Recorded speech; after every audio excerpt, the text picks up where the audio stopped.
Hello, and welcome back to another day. Just want to start off by saying that Bitcoin is at near all time highs. I won't say at near all time highs, but it might be by the time that you watch this. Gold and stocks are breaking new records. The White House is making moves that could open retirement accounts to crypto. And PayPal just announced it's about to let you pay in cryptocurrency at checkout. If you're new here, welcome. If you've been with me through the past episodes, you know I like to connect the dots between global news and XRP's role in payments. Today, we're going to revisit some core ideas, not because I'm short on material, but because these fundamentals keep becoming more and more relevant which with each news headline that I pass by. So let's start very simple. First, President Trump signed the Genius Act, the first US law to regulate payment stablecoins. He specifically talked about ultra low cost transactions cleared and settled in a matter of seconds. Second, an executive order now directs regulators to review retirement account rules so 401ks could eventually include cryptocurrency. None of this happens overnight, but it does set the wheels in motion. And if you're a returning viewer, you might remember when we talk about policy signals becoming adoption signals. This, in my opinion, is another one of those instances and why we keep revisiting it. And if you have any friends that work in the finance world, they may tell you, because I've heard this, that markets like crypto won't move until we see lower interest rates by the Federal Reserve and Jerome Powell.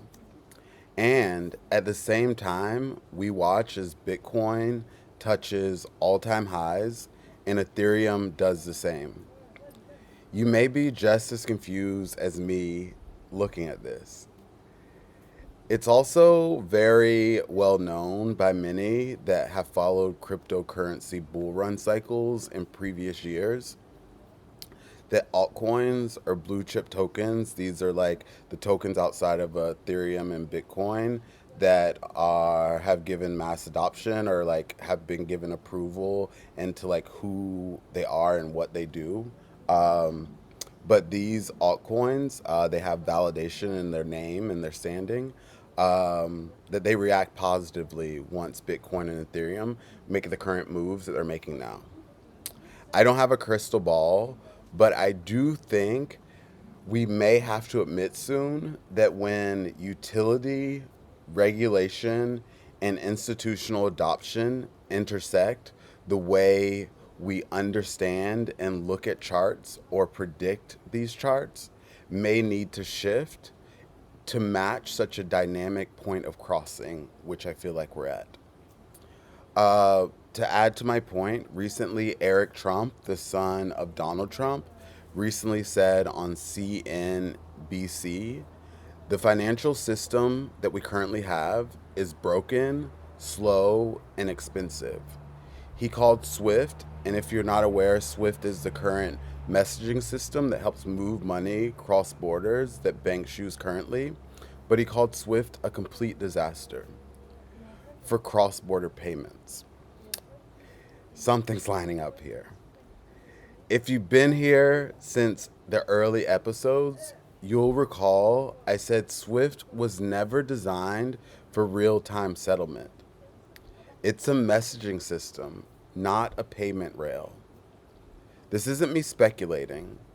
It's exactly the kind of limitation that blockchains like XRPL are built to actually solve. If by chance this is your first time hearing about XRP, here's the short version. The XRP ledger is a blockchain built to move value anywhere in the world fast and cheap. It's designed with speed in mind. Transactions settle in 3 to 5 seconds. The cost is fractions of a penny per transaction. And if you're sending US dollars to someone in Mexico who wants pesos, XRPL can use XRP in the middle to instantly convert one currency to another. This is called on demand liquidity.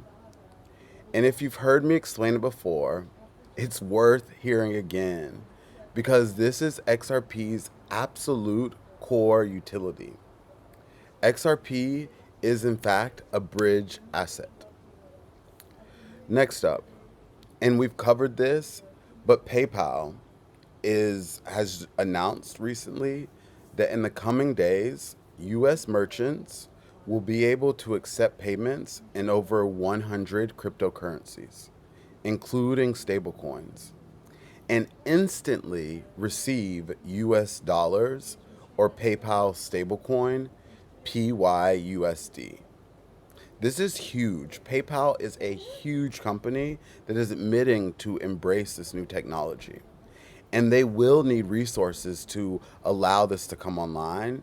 And we've talked about what Ripple's acquisitions have been and where they're headed in the future. I don't see an immediate partnership, but I'm just saying we can see what's happening. And if you can't see it, here's the connection. Whether you're a newcomer or you've followed every single episode, when you pay in one currency and the merchant wants another, there has to be a blockchain with deep liquidity to make that swap instantly.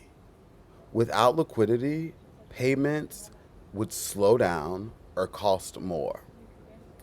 This is exactly what XRP was designed to do, to bridge currencies with speed and low cost, while tapping into liquidity pools around the world. As of late, I've seen more and more news articles talking about staking rewards within blockchain technology.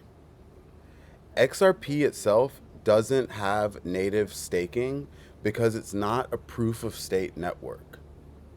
But recently, Flare Network just announced integrations that could let holders stake or delegate assets in ways that connect back to the XRP ledger.